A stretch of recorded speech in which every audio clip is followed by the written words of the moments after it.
Seguimos com a programação do Notícia na Manhã, aqui pela CBN Diário. E a CBN continua hoje a série de entrevistas com os pré-candidatos à presidência da República nas eleições de outubro deste ano, 2022. Hoje, o entrevistado é Sérgio Moro, do Podemos. No ano passado, a gente relembra aqui, já entrevistamos os pré-candidatos Lula, do PT, Eduardo Leite e João Dória, do PSDB, e Luiz Henrique Mandetta, do DEM. A série de entrevistas faz parte do projeto SC Ainda Melhor, que visa a valorização do debate de ideias e também o fortalecimento da democracia. Ao meu lado, para conduzir essa entrevista, os colegas jornalistas Renato Igor, aqui no estúdio comigo. Oi, Renato, bom dia. Bom dia, tudo bem? E Dagmar Spaltz, ambos também colunistas do NSC. Ao mesmo tempo, também desejo bom dia para Dagmar Spaltz. E já desejando bom dia, agradecendo pela disponibilidade por essa entrevista, o possível pré-candidato Sérgio Moro, candidato pelo Podemos, que está nas lives acompanhando também aqui com a gente em áudio e vídeo. Sérgio Moro, muito bom dia, obrigada pela sua presença, obrigada pela participação e disponibilidade aqui na CBN. Já começo lhe perguntando, qual foi o momento que o senhor decidiu que seria pré-candidato ou candidato à presidência da República? Bom dia mais uma vez. Bom dia, Eveline. Bom dia, Dagmar. Bom dia, Renato. Um grande prazer estar falando aqui com a CBN, com a NSC, com a população de Florianópolis e de Santa Catarina. Eu gosto muito de Santa Catarina. Passei paranaense, né? Nasci em Maringá, interior do Paraná, mas passei boa parte da minha adolescência nas praias aí de Santa Catarina. Adoro esse estado. Em breve quero também visitá-lo. Então, para mim é sempre um prazer poder falar com vocês.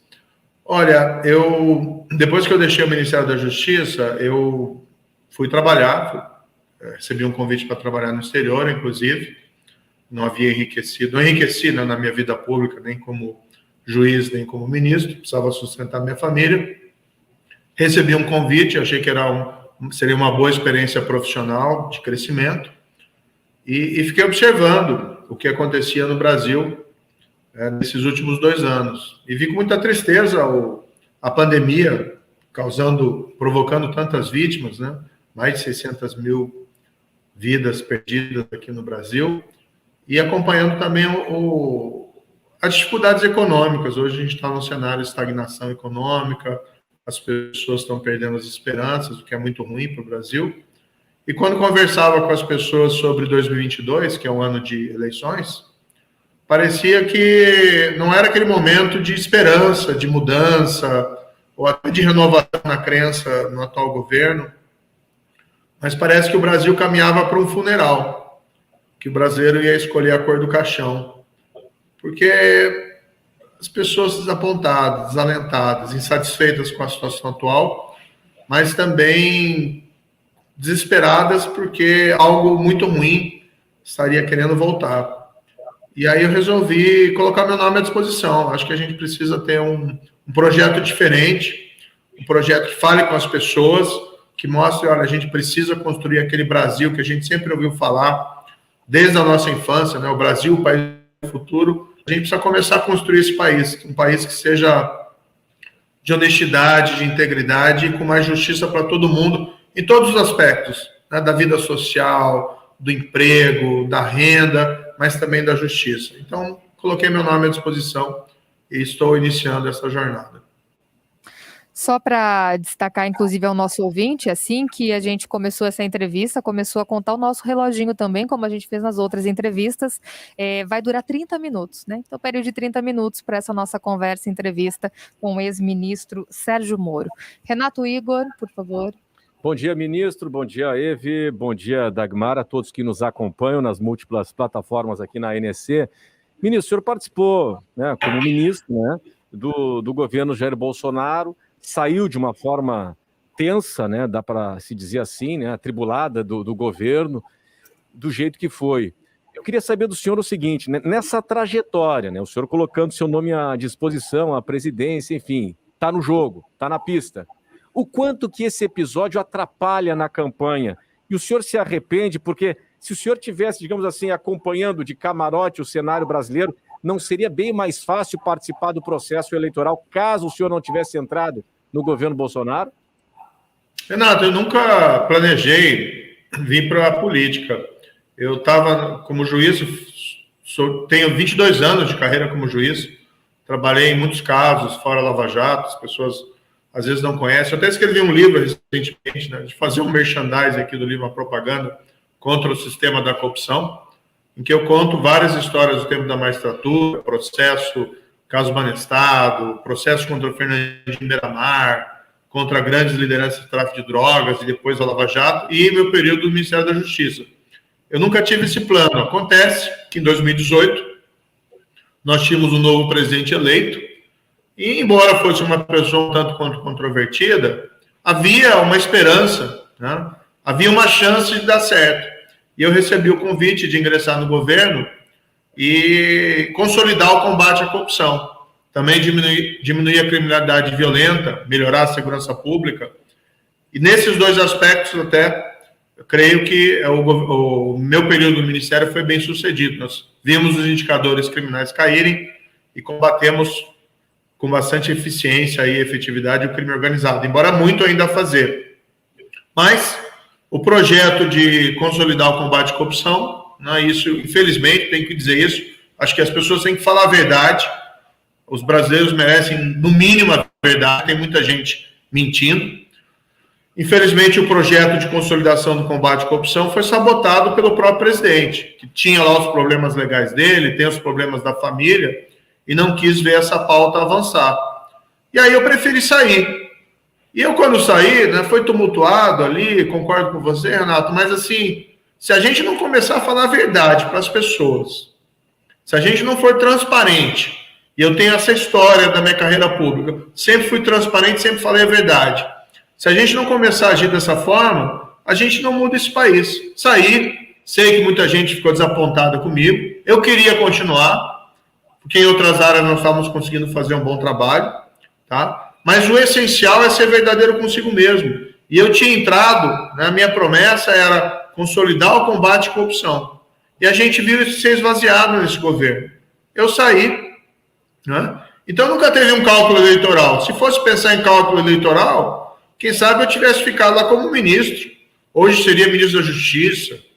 Poderia sair agora e falar, vou me candidatar agora. Não teria brigado lá com os apoiadores do presidente, apoiadores que, infelizmente, são enganados dia após dia, né, com base em falsas promessas. Então, assim, a gente precisa de alguma coisa diferente. E eu poderia ter ficado também no exterior, estava trabalhando, estava tranquilo ali na minha vida privada, mas eu pensava assim, olha, eu quero ter um país para voltar, eu quero um país que tenha futuro, meu futuro está no Brasil, o futuro dos meus filhos está no Brasil.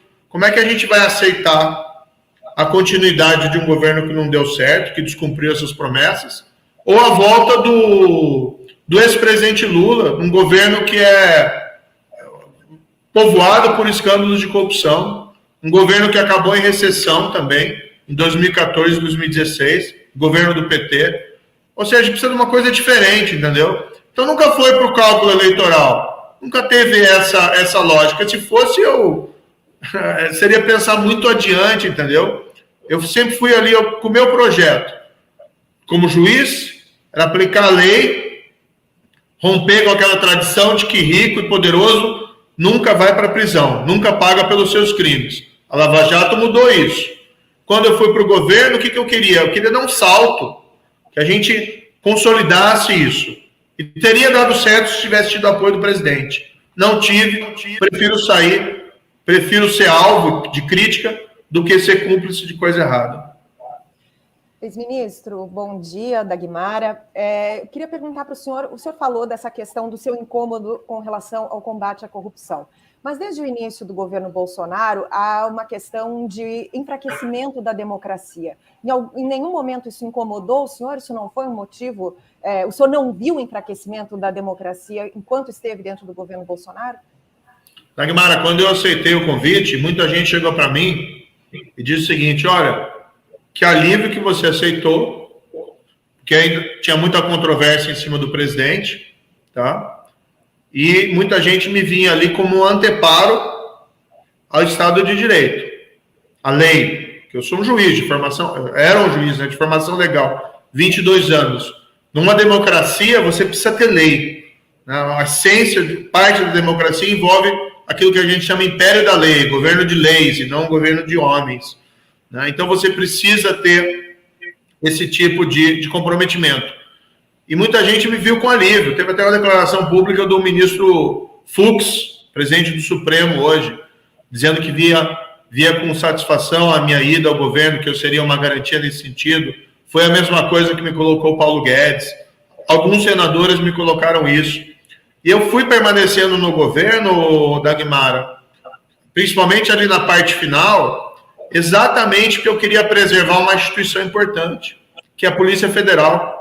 Que a Polícia Federal, não pela instituição em si, mas a Polícia Federal em mãos erradas, ela é perigosa. Ela pode ser utilizada para fins políticos. Então chegou um momento que tinha esse desejo de interferência do presidente, e eu cheguei e falei para o diretor que eu tinha nomeado, Valeixo, é isso no final de 2019, falei, Valeixo, agora não vamos nos enganar mais quanto à natureza desse governo. Ele não apoia o combate à corrupção, mas a gente tem que ficar para proteger a Polícia Federal desses avanços. Quando eu saí, Dagmara, para mim foi um grande custo. Eu fui muito atacado por gente que não compreendeu direito ali, por gente que foi enganada por um monte de mentira divulgada pelo grupo do presidente, né? Como se eu estivesse ali querendo prejudicar o presidente. Não, eu estava protegendo a instituição, indiretamente protegendo também o país. Ex-ministro. Eu preferi contar a verdade. Dessa forma também, ajudando a preservar a própria democracia. Democracia pressupõe verdade. Sim. Ex-ministro, muitas pessoas talvez até votaram no presidente Jair Bolsonaro acreditando nessa parceria entre vocês, né? Porque muito se divulgava Bolsonaro e Moro, essa parceria que levou muitos candidatos, muitos eleitores, aliás, a votarem no presidente Jair Bolsonaro, pensando já numa possível presença sua no governo dele. Qual é o eleitor que hoje o senhor quer atingir? Quem é esse eleitor que vai, ao seu ver, votar no seu projeto, que vai acreditar no projeto Sérgio Moro para 2022? Eveline, só vamos fazer uma ressalva aqui. Eu só aceitei o convite, tá, para ser ministro depois das eleições. Tá? Teve um convite que foi feito uma semana antes do segundo turno e que a gente não deixou público exatamente para não interferir nas eleições. Então, eu nunca fui cabo eleitoral do presidente. Depois dele eleito, sim, eu achei que eu poderia contribuir, tá, com o país. Porque eu não tenho lealdade pessoal ao presidente, eu tenho lealdade ao país, acima de tudo. Agora, como é que eu vejo o cenário? Tá? Existe um desapontamento das pessoas em relação a duas propostas extremas que estão aí, do presidente atual e do ex-presidente, dois governos que não deram certo. Tem um grande espaço de pessoas que primeiro querem que a política não seja tratada nessa perspectiva do amigo-inimigo, né? Da política que seja tratada no seguinte sentido, olha, o meu sucesso não depende do fracasso do meu vizinho. A gente tem que construir prosperidade juntos, com diálogo, com argumento. Vamos ver políticas públicas, vamos discutir, por exemplo, a qualidade da nossa escola pública. Vamos olhar se as pessoas estão tendo assistência à saúde. Vamos verificar se o nosso governante ele é honesto, se ele é íntegro, se a gente tem combate à corrupção. Vamos ver se a gente está crescendo economicamente. A gente sabe, por exemplo, que Santa Catarina é um polo industrial importante. Agora a gente tem visto o papel da indústria na economia brasileira caindo já há muito tempo, que não está dando certo. A indústria tem caído a participação dela no PIB. Por que em muitos lugares ela floresce e em outros locais não? Esses dias eu li uma entrevista bem interessante do CEO da VEC, aí, né, de Santa Catarina, com sede lá em Jaraguá, uma potência industrial. Como é que o país tem essas empresas que se destacam enormemente e conseguem prosperar, e, no entanto, no quadro geral, a gente não consegue avançar? Então, tem que pegar esses modelos, esses bons exemplos, e a gente persistir, a gente começar a discutir o que realmente importa. Sei, por exemplo, que tem demandas relevantes aí em Santa Catarina, emprego e tudo, tal, etc., mas tem demandas importantes de infraestrutura, duplicação da BR que vai para o interior lá do Vale do Itajaí, para a região do oeste, de Chapecó. A gente tem que discutir hoje a saturação que tem R-101. Santa Catarina tem um potencial turístico enorme e relativamente até bem sucedido. De ver cidades como Balneário Camboriú, que teve essa expansão da praia, feita aí pelo prefeito Fabrício, que é do Podemos, aliás, mas tem muito mais que a gente pode avançar. Ou seja, vamos parar de brigar entre nós, tá? Vamos esquecer esses extremos e vamos discutir seriamente o país que a gente quer. A gente quer um país que cresça, a gente quer um país que a gente possa ir lá fora e dizer com orgulho que é brasileiro, que é um país íntegro, que é um país que respeita o meio ambiente, mas é um país também que se desenvolve, que vai gerando oportunidade para todas as pessoas. Isso que interessa, e não briga entre Bolsonaro e Lula. Tem um grande espaço para a gente conversar com o eleitor. Como é que seria? Eu tenho uma curiosidade de saber do senhor o seguinte: digamos, o ex-ministro, o ex-magistrado Sérgio Moro seja o próximo presidente da República. O que a gente tem visto no Brasil, nesse presidencialismo de coalizão, é uma presença permanente do Centrão dando suporte ao presidente da ocasião. Aí teve o Partido dos Trabalhadores, com mensalão, amplamente comprovado e tal. O governo Bolsonaro com as emendas do orçamento secreto, enfim, o Centrão sempre é governo, numa relação, digamos assim, não tão republicana, nada republicana.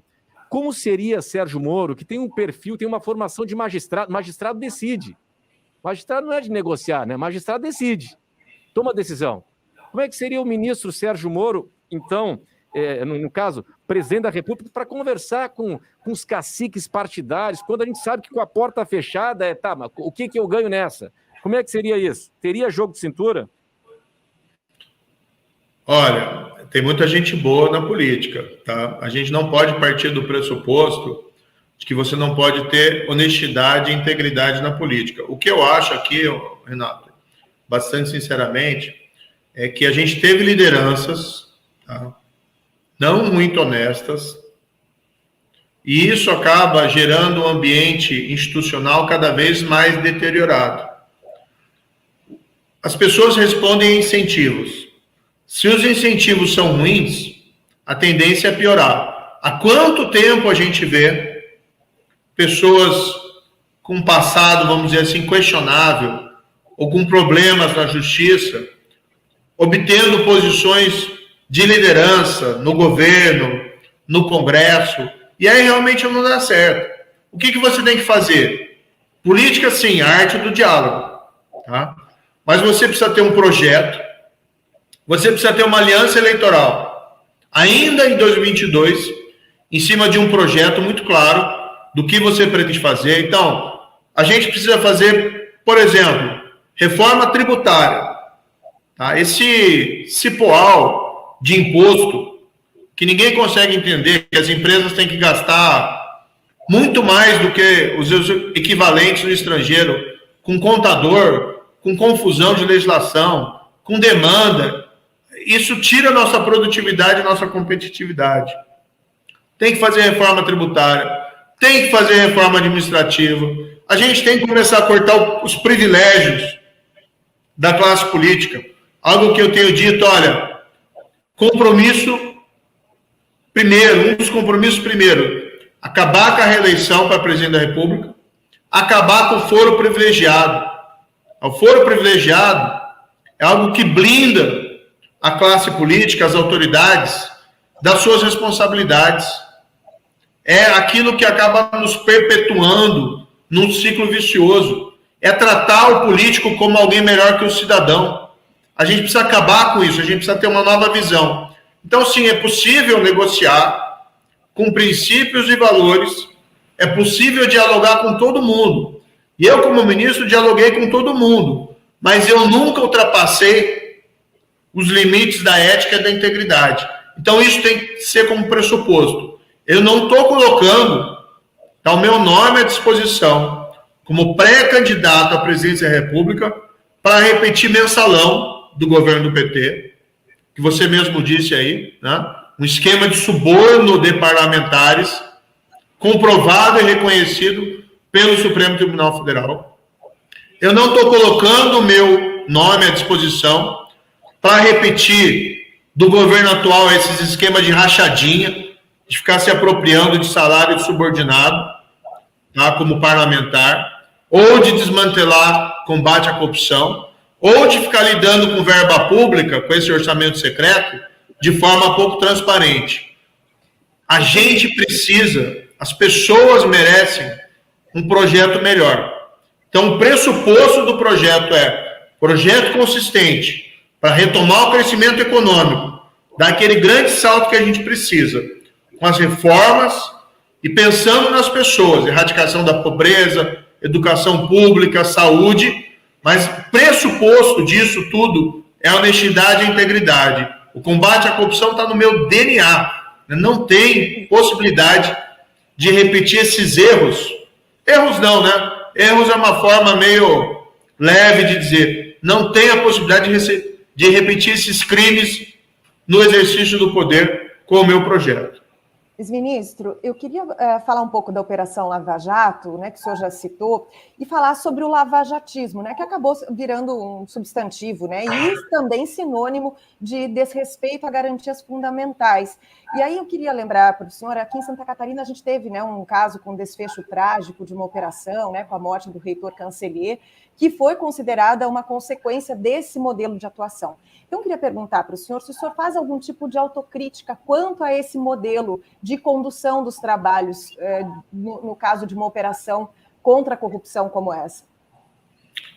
Olha, Dagmara, primeiro, assim, lamento enormemente o suicídio que houve do reitor, tá? Um fato lamentável, e toda a minha solidariedade aqui à família dela.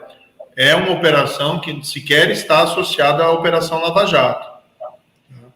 Não tem nenhuma relação com Petrobras ou com as investigações, não era propriamente um caso meu, e infelizmente houve ali, né, o suicídio lamentável, enfim, isso é um fato trágico. Tá? Agora, o que a gente tinha, Dagmara, tá? No Brasil?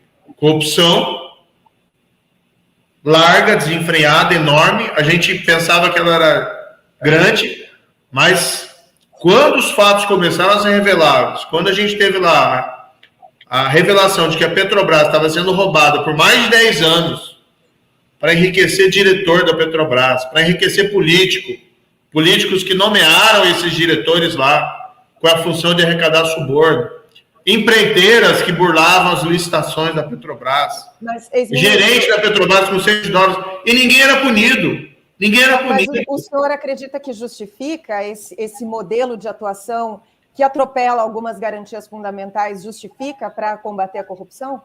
Qual inocente foi condenado e preso na Operação Lava Jato, Dagmara? Nenhum. Todo mundo foi acusado por corrupção. Mas todo mundo foi condenado por corrupção. Algumas decisões, né, ex-ministro? O STF derrubou decisões, nunca disse que alguém é inocente. O STF comete um baita erro judiciário, um enorme erro judiciário anular condenações por corrupção, por questões meramente formais. Ele não está dizendo lá que Lula é inocente, que Eduardo Cunha é inocente, que Sérgio Cabral é inocente. A gente sabe a verdade, Dagmara. A verdade é que sempre foi difícil no país que gente rica e poderosa respondesse por seus crimes, porque a justiça, infelizmente, nem sempre trata as pessoas de maneira igual, de maneira imparcial. E se você tem poder, muitas vezes as pessoas ficam acima da lei. A Lava Jato veio e mudou isso. A Lava Jato foi elogiada internacionalmente. Eu viajei, ouvia de muita gente como é que o Brasil está conseguindo combater a corrupção desses grandes e poderosos. Esse, na verdade, é um salto de qualidade na democracia. Democracia não é só eleição. Democracia é a igualdade perante a lei, é saber que as pessoas vão ser tratadas de maneira igual e com respeito, que o pobre vai ser protegido e que porque você é rico, você não vai ser poupado se você fazer uma coisa errada. Então, a Lava Jato mudou essa lógica. Quando a gente está vendo essas anulações no momento, aí eu tenho um grande respeito pelo Supremo, como instituição, por exemplo, pelo presidente Fux, que tem sido um defensor do combate à corrupção, mas eu te digo aqui claramente, um grande erro judiciário que faz a gente retroceder no combate à corrupção, essas anulações. Não tem ninguém na Lava Jato que foi condenado por corrupção, que não tinha prova de um esquema de suborno que durou mais de 10 anos na Petrobras. Né? Isso é história, isso ninguém muda, nem que venha lá um tribunal dizer que a gente não pode punir uma pessoa porque ela é rica e poderosa. Só para a gente dar sequência, estamos nos últimos 6 minutos dessa nossa entrevista. Eu queria falar sobre 2022. O senhor está sendo apresentado como uma terceira via. Eu queria saber com quem que o senhor está conversando. Tem alguma possibilidade de quem viria junto com o senhor nessa chapa, junto com o Podemos? Quem seria o seu vice-presidente dos sonhos? Tem em vista? Nós temos grandes quadros no Podemos. Vou colocar aqui, por exemplo, o prefeito Fabrício, de Balneário Camboriú, que fez há muito tempo aguardar essa obra de extensão lá da praia em Balneário, que aumenta o potencial turístico da região. Tem o prefeito, né, de Blumenau, o Mário, que também tem feito lá um grande trabalho na região, uma das regiões mais ricas do país e precisa de uma excelente gestão. Né? Tem muita gente boa já no Podemos, a gente está, evidentemente, acabei escolhendo o Podemos para me filiar. A gente tem conversado com vários outros partidos e agentes políticos. O que a gente percebe, Eveline, que tem, como eu disse lá, muita gente boa na política, espalhadas em diversos partidos. O que a gente tem que fazer é uma grande coalizão com gente de integridade, que compartilha o mesmo projeto, que sabe que o Brasil é um país que tem tudo para dar certo. Tá? O que a gente está precisando é de liderança, de projeto e de diálogo. Mas, assim, acima de tudo, a gente tem que ter, na condução, não só na vida pessoal, a política não pode ser diferente do que você faz na sua casa.